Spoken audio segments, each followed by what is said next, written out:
That is బాబు మోహన్. నేను డియా క్యాడర్లో నా స్థాయి డి అని డిసైడ్ చేస్తారు ఆ బీజేపీ పార్టీ. పెద్ద మనుషులు సర్పంచ్ను గెలిపించలేనోళ్ళు, ఒక ఎంపీటీసీని గెలిపించలేనోళ్ళు, ఒక ఎమ్మెల్యేని గెలిపించలేనోళ్ళు, చేతగాని దద్దమ్మలు. మీరు లీడర్ బాబు మోహన్ డి. బాధ కలిగిందండి.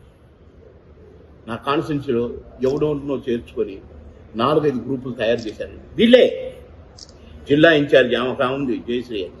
ఇక ఇదే పని బాబు మోహన్కి ఎగెనిస్ట్ ఎంతమందిని తయారు చేయగలుగుతాడు. ఆమె అసలు పుట్టటమే అందుకనే పుట్టిందో ఏమో. ఇక ఇంకొక ఆయన ఉన్నాడు ఇన్ఛార్జ్ అని, ఇంకొక ఆయన. వీళ్ళందరినీ కూడా హెడ్ ఆఫీసులో ఉన్న వాళ్ళు ఎంకరేజ్ చేయటం. ఆ 4 గ్రూపులు కూడా నాకు ఎగెనిస్ట్గా ఒక 2 గ్రూపులేమో కాంగ్రెస్కు పనిచేసినాయి, ఒక 2 గ్రూపులేమో టీఆర్ఎస్కు పనిచేసినాయి. ఎలక్షన్ అయిన తెల్లారి నుంచి వాళ్ళని పిలుచుకొని హెడ్ ఆఫీస్కి ఇక మీరే మొత్తం ఇక బాబు మోహన్ పక్కన పెడతారు. నన్ను పక్కన పెడితే నా కాంతి ఆగుద్దా, నా శక్తి ఆగుద్దా? ఆపుతారా మీరు? బాధతో ఉన్నానండి నేను. ఈ 5 సంవత్సరాల్లో ఒక పక్క మా బాబుకు టికెట్ ఇస్తున్నారట, అది కూడా కొంచెం సూచాయగా తెలిసి నేను అడిగితే నాకేం చెప్పలేదు మా బాబు. కొన్ని పార్టీకి తెలిసింది, పార్టీ ఇవ్వాలనుకుంది, నాకు చెప్పొచ్చు. నేనే ప్రచారం చేసేవాడిని, నేనే పోయి ఇవ్వండి అని అనేవాడిని.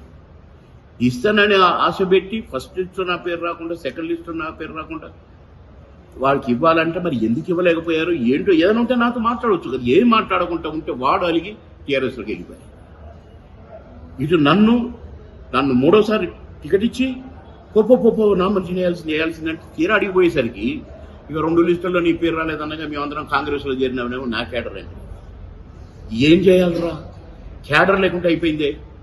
నేను ఇప్పుడు ఎట్లా అని కింద మీద అడుగు ఫోన్లు చేస్తే కిషన్ రెడ్డి ఎత్తాడు, ఇంకొక ఆయన ఎత్తాడు, నన్ను ఎర్రటెండలు తిరిగి గెలిపించిండు అనే బండి సంజయ్ ఎత్తాడు.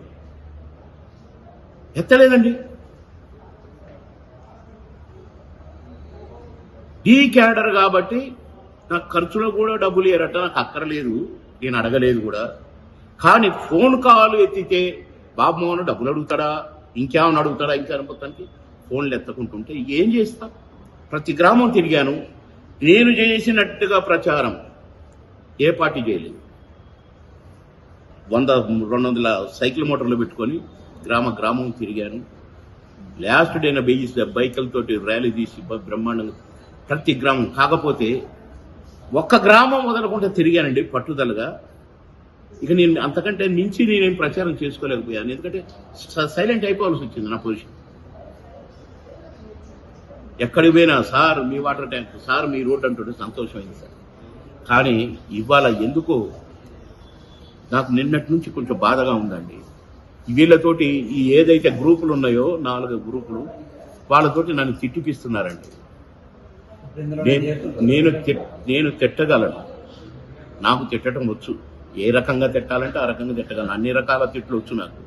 కానీ నేనేం అనదలుచుకోలేదు, ఎవరినేం అనదలుచుకోలేదు. వాళ్ళ విజ్ఞతకే వదిలేసి పార్టీ నుంచి తప్పుకోవాలనుకున్నాను.